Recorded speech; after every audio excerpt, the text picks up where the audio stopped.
อีก2 ชามนะมีเหลือง1จะเพิ่มเกี๊ยวปลา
อันนี้มีเหลืองเพิ่มเกี๊ยวหมูจ้าแล้วก็เพิ่มเกี๊ยวปลาพร้อมด้วยเกี๊ยวกรอบนะคะเรียบร้อยค่ะ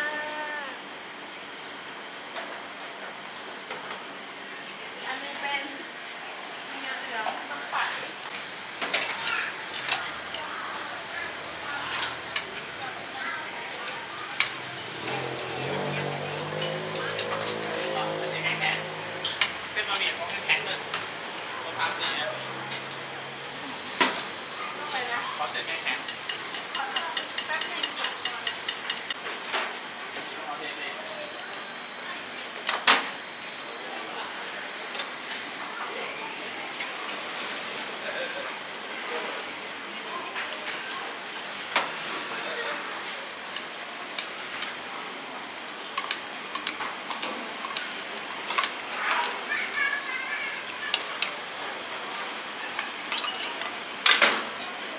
ขอบคุณกุ้งกรอบ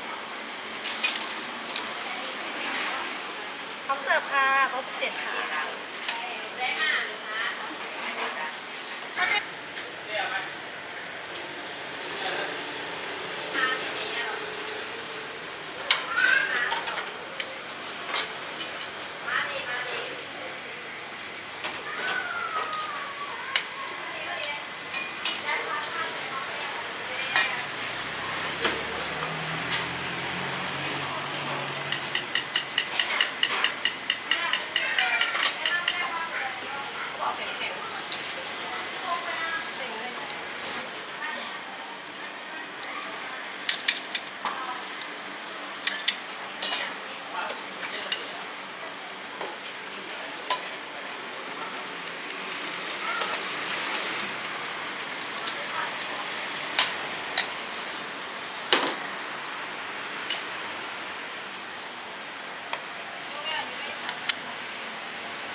พี่ขอรูปหมึกใส่ได้หน่อย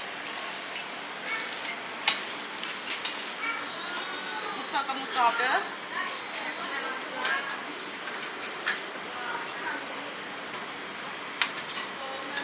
เอาหมูเด้ง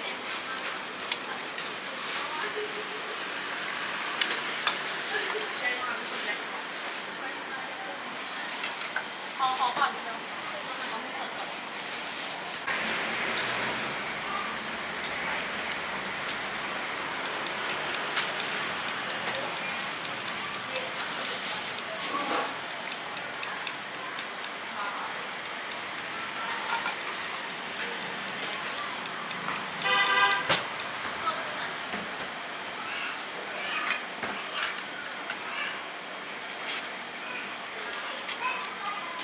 ชนะค่ะ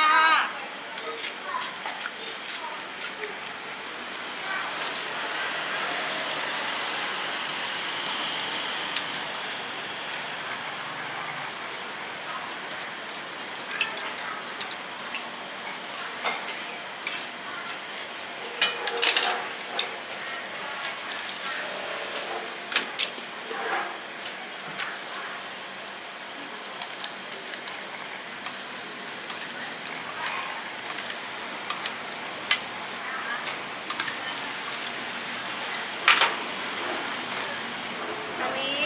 เพิ่มท็อปปิ้งหมึกสดหมึกกรอบหมูเด้งค่ะหมูจัดจ้านเลยค่ะพร้อมด้วยเกี๊ยวกรอบพร้อมเสิร์ฟค่ะ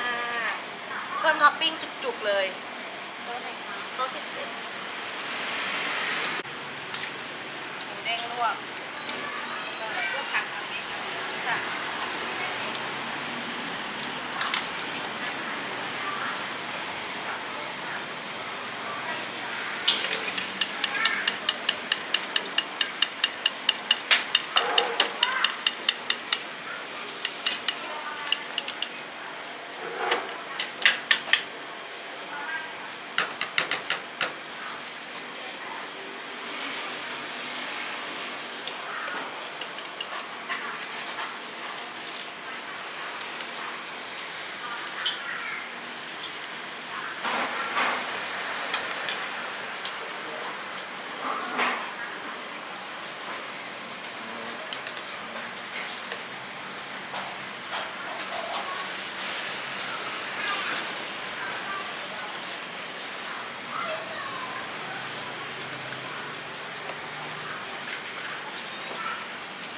หมูเด้งลวกจิ้มค่ะ